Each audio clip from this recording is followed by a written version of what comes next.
There are many poison exposure risks, both inside our homes. Risk of poisoning in the home is of a concern, right? And especially with the availability of pharmaceuticals and chemicals. So the risk of getting exposed to something actually is pretty important. And in the great outdoors. Some of them are produced by nature themselves. Some of them are from things humans put on nature. We have a fair amount of bioactive plants, mushrooms, and animals and insects that can all cause poisoning in humans.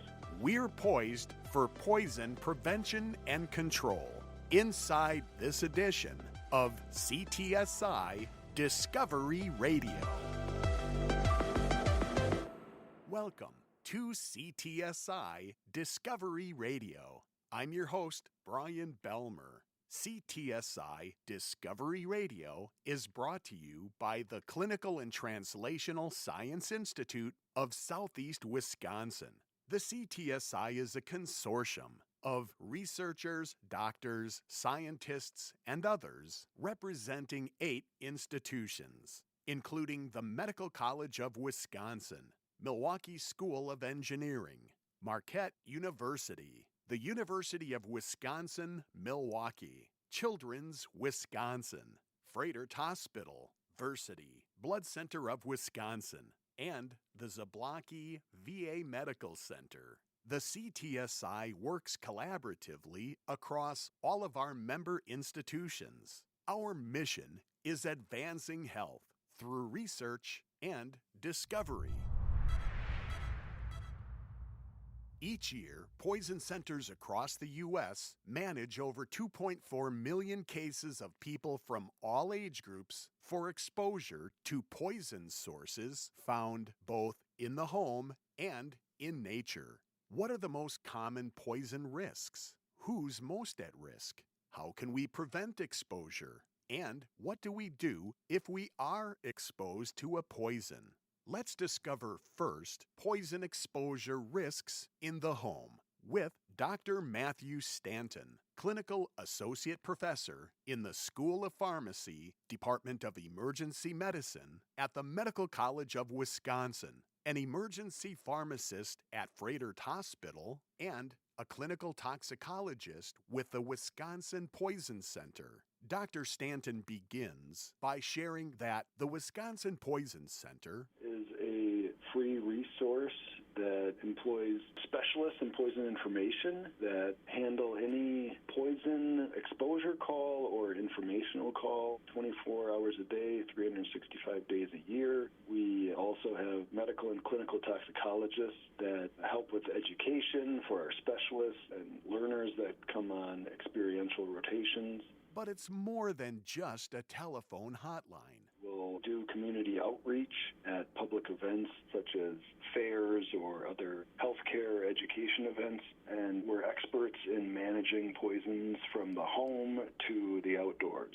Where is the Wisconsin Poison Center actually located? Wisconsin Poison Center is located at the Children's Wisconsin campus. It's been actually in several locations throughout the area. And poison centers came out of pharmacy practice. So there were pharmacists taking calls about people getting exposed to things. Is the Wisconsin Poison Center helpline in our community a resource for the entire state of Wisconsin? When I talk about poison centers, we really should talk about them as regional poison centers. It's a network of poison centers that are accredited by America's Poison Centers. Each poison center basically has a region that they're responsible for. Our region is Wisconsin that we're responsible for. You have other states that have multiple poison centers within their state, and they all are responsible for a different region of that state. As for his own involvement with the Wisconsin Poison Center, well, this is my 12th year. I started out as a specialist in poison information, and then once I passed my toxicology boards, I've been a clinical toxicologist 10 years. To give some perspective, Dr. Stanton shares data on the volume of cases handled annually by the Wisconsin Poison Center. For exposure cases, we handle just under 40,000 cases.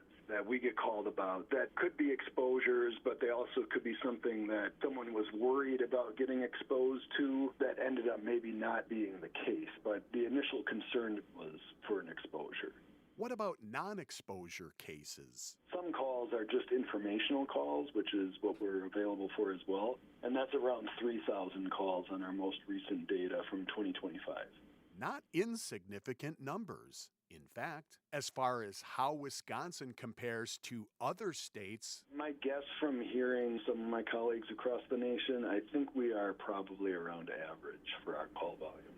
we asked Dr. Stanton how he characterizes the risk or likelihood for poisoning exposures to happen in the home. Risk of poisoning in the home is of a concern, right? And especially with the availability of pharmaceuticals and chemicals. Everyone has some chemicals of some sort to clean their house. So the risk of getting exposed to something actually is pretty important.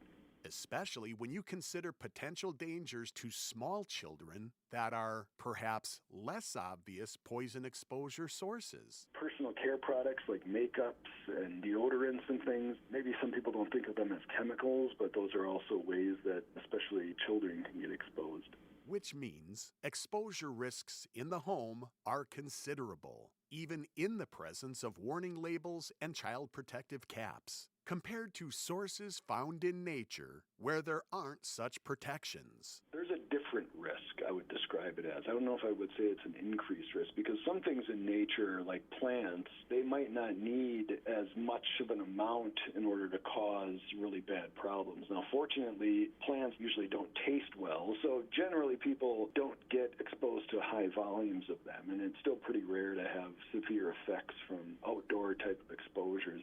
Whereas in the home, it's just the sheer number of things that are more readily available. Pharmaceuticals sometimes look like candies, and even with all of these child-resistant containers that they might be in, they're not absolutely child-proof. So you might still get a child that can get exposed to something and gain access to those things. then who is most at risk for a poisoning to occur in the home? You might assume it's children, but is that the case? Not necessarily. Children make up roughly half of our phone calls. Now, that doesn't mean that they're most at risk. It's not just children that are exposed to these things. It could be adults as well, because we'll get calls from someone that just accidentally took a morning medicine and forgot that they took it, so they might take it again, an hour or two later.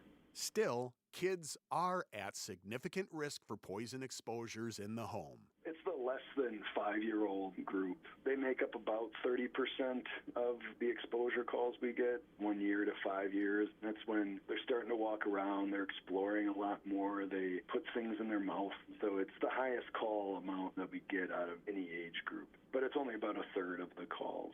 Next, Dr. Stanton shares insight on some of the most common sources of poisoning in the home. The top substances, at least the 5 and younger kids get exposed to, are usually pain medications that are over the counter. So things like ibuprofen, Tylenol, things that have aspirin in it, those are by far the most common. And then after that, it's actually cleaning products. They're under the sink, and if they're not secured, it's easy for children to get into. Other lesser but still potentially harmful items to be mindful of include personal care products, the shampoos, conditioners, and those are generally not big problems for kids, but those are the top in that younger age group. Then there are things that might be less obvious dangers to kids. Sometimes toys aren't always thought about as being an issue, but we had these water beads, and those water beads will expand when you put them in water. So if children get significant amounts of those, the biggest risk is if they cause a blockage in their intestines. And something often found in many toys, batteries, especially those disc batteries or little button batteries. If kids get a hold of those can get stuck in their esophagus. They can cause burns, and it can be a pretty big emergency. Also, things that are generally safe to consume, except in large quantities. Some spices cases, we talk about having problems like nutmeg has a compound that can cause hallucinations, and sometimes extracts like vanilla extract can have large amounts of ethanol. So I think sometimes those things could be a problem, but again, not necessarily inherently toxic based just on the compound. Now, clearly, in-home poisoning exposures don't only occur with children. How do adult cases compare? We have a 50 to 80-year-old age group that is about 13% of our cases, so it's still a pretty good chunk. But there's still unintentional and intentional exposures. Some of them might be more illicit drug-related or pharmaceutical-related, but it's not a significant proportion when you compare it to the pediatric exposures. In looking at some of the most common sources of poisoning exposures in the home impacting adults, it's interesting to note the top 10 substances are all relatively the same, just kind of a different mix of which one's more common. the difference lies in how the exposure happens as opposed to what one is exposed to. Kids just don't know any better. That's why we classify those as unintentional exposures versus some of the adults, even if they have an unintentional exposures as well, but they might be just misusing whether it's an illicit drug or a pharmaceutical for some intended effect, and that could still lead to toxicity.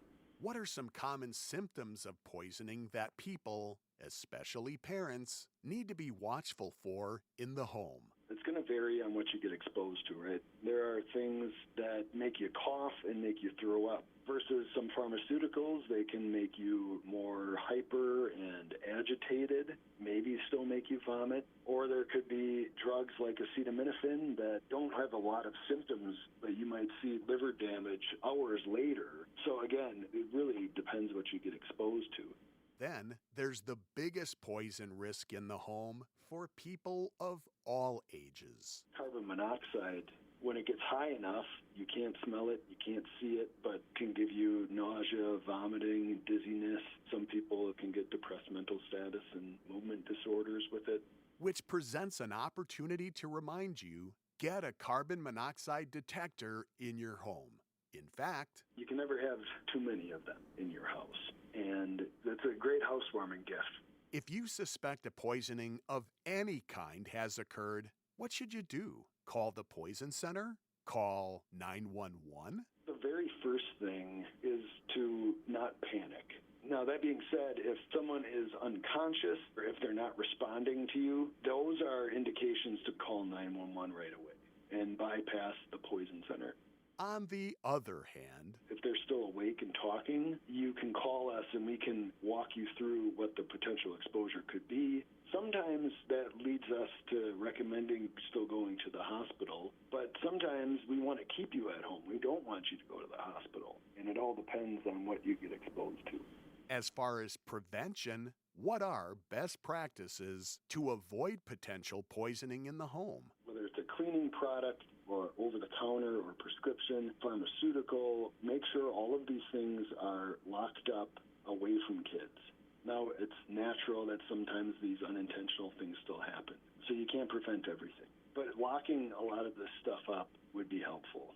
Another pro tip to aid in prevention. Whatever you get exposed to, we always want to know exactly what it is. So we always recommend to keep all pharmaceuticals, cleaning products in its original container, because those original containers have a lot of information that we can use to help who's ever calling. One prevention tool I remember from when I was a kid, Mr. Yuck stickers. Is he still around? Oh, absolutely. Mr. Yuck stickers, they're still out there. You can order through our website. We'd love if people would use them. If you'd like more information on the Wisconsin Poison Center, poison prevention, and even Mr. Yuck, go to WisconsinPoisonCenter.org. That's our website. America's Poison Centers is the national organization that accredits all poison centers, and they have a lot of great resources, even an annual report on all the different things that poison centers get called about. So, be informed, be careful, and be protected from potential poison exposures in your home. The Wisconsin Poison Center is a resource that is free to the public, can be called 24/7, 365. We recommend you save our number in your phone Whether it's a true exposure or it's just informational, we're happy to answer anything we can. Now, we're armed with a better understanding of poison risks in the home, but what about in nature? To gain insight, we turn to Dr. Ryan Feldman, Clinical Associate Professor, Department of Emergency Medicine, Division of Medical Toxicology at the Medical College of Wisconsin, and another clinical toxicologist with the Wisconsin Poison Center, who tells us when it comes to cases of poisoning from sources in the great outdoors. We certainly have a number of them in the warmer months. Some of them are produced by nature themselves. Some of them are from things humans put on nature. We have a fair amount of bioactive plants, mushrooms, and animals and insects that can all cause envenomation or poisoning in humans. Venom is what you find in animals. Poison is what you find in plants and mushrooms. So we may be more susceptible to poison exposures in our homes. But we do get several thousand calls throughout the warmer months about people getting into plants, mushrooms, or crossing paths with an animal or insect that can possibly cause an envenomation. Dr. Feldman shares some of the most common sources of poison found in nature. First, plants. There are thousands of plants that can potentially be poisonous. We have many of them right here in Wisconsin. Plants like deadly nightshade, which is Atropa belladonna. Back in the early ages, they would take this plant and drop it into their eyes to dilate their eyes and make them look more beautiful. And when you take this nightshade plant, it causes your eyes to dilate. You get really blurry vision. You can get a really fast heart rate. It can be a little bit scary. So that's what we see with some of these nightshade plants. Other common poisonous plants found in nature include lily of the valley, which contains cardiac glycosides, and that can affect your heart. Pokeweed, elderberry, wild indigo, buckthorn, foxglove. These are all plants that if someone were to ingest them, you could maybe run into poisoning. But I'll tell you, it's not the most common risk out there for everyone. But I bet you can guess what is. Poison ivy and poison oak. Those plants, you don't have to eat them to get sick from them. They're going to just land right on your skin with a compound called urushiol, and it is a very painful dermal irritant that can not only cause irritation where it touches, but it can spread to other people. What about animals, insects, or wildlife? We have a number of venomous creatures here in Wisconsin, a lot fewer than most of the other states. But we do have timber rattler snakes here. The venom in a timber rattler is designed to kind of move through your body. It causes a bunch of tissue destruction. Wherever you're bit, tissue starts to break down, the blood starts to break down. And it can be very dangerous, but we do fortunately have anti-venom to help treat it. And while snakes can be scary, it might surprise some to discover that actually the most common cause of envenomation death nationwide would be bees and wasps. All contain venom when they sting, and wasps, hornets, they can sting multiple times. Anaphylaxis from bee stings, these allergic reactions, and the direct venom effect from wasp stings is actually one of the most fatal things nationwide. And we have plenty of them here in Wisconsin. What about spiders? We do have some spiders, nothing that would really make me worried. The Wisconsin DNR found a northern widow spider. This is an infamous spider that when it bites you, it causes a lot of pain, but generally unless you're a very young child or elderly person, they're not usually life-threatening bites. Still, Dr. Feldman advises being watchful and mindful when in the great outdoors. You know, we don't have great ways to track where every spider in the world is. Sometimes we think they're only in certain areas and we find them. We've had scorpion stings here in Wisconsin because they get imported with food boxes. So just because it's never been reported here doesn't mean it won't happen. Another source of poisons found in nature, microorganisms. Harmful algal blooms you might have heard of. Cyanobacteria. These are bacteria that actually do photosynthesis. They live in the water. You might have heard of a red tide or blue-green algae. These are all cyanobacteria that in certain conditions, when there's a lot of rain that pushes phosphorus runoff from farms into a body of water, and it can really explode in their population. But generally speaking, we're encountering these microorganisms in water experiencing a harmful algal bloom. Then there's Dr. Feldman's specific area of expertise, fungi in nature that can be poisonous. There's about 50,000 known mushrooms. 200 of them are known to be poisonous, but we have a lot of them right here in Wisconsin. Of those roughly 200 mushroom varieties that are poisonous, They actually only produce about 18 different poisons amongst them, so many of them produce the same poisons. We have at least 11 of them right here in Wisconsin, causing things like nausea and vomiting, all the way to liver failure and death. So it really depends on which mushroom you're talking about, but we actually have a pretty biodiverse poisonous mushroom landscape here in Wisconsin. We're lucky to have such great natural landscapes here, but it brings a lot of mushrooms with it. speaking of symptoms of poisoning from toxic sources found outdoors, it's really quite subjective. Because it's going to depend on what poison you were exposed to. Each poison has a different effect on the body, so you see different signs and symptoms. If you're out hiking around and all of a sudden you notice an itchy rash, you should probably be concerned about poison ivy or poison oak. Whereas, if you're out in the woods and ingest something, like a toxic mushroom, One of the shared universal findings for most poisonings is nausea and vomiting. It's kind of your body's protective system that says, hey, whatever I put in here is not good, let's get it out. And you might start vomiting. It doesn't happen all the time, but it's certainly a warning sign that, hey, maybe you got into the wrong thing, and you should probably call a poison center to help figure out what's going on. when it comes to poisonous mushrooms, does how a person come in contact with it determine the potential level of harm? Generally speaking, to get sick, you usually need to ingest it. Sometimes that can be as little as one bite, but the more you ingest, the more likely it is that you are going to have problems. If someone's touching a poisonous plant, as long as it's not poison ivy or poison oak, I'm not worried about it. There's no mushrooms you can touch that are going to cause poisoning just by touching. You got to eat it to have problems. So, if you are interested in foraging for mushrooms, as preventative measure for avoiding accidental poisoning, The real best prevention would be making sure you do a foraging class, learn from experienced experts who have created authoritative field guides. There's a lot of information on the internet that's incomplete or might not be relevant to the place where you live. You really, really need to ensure you're working with someone who's experienced not just in foraging, but in foraging in your local region.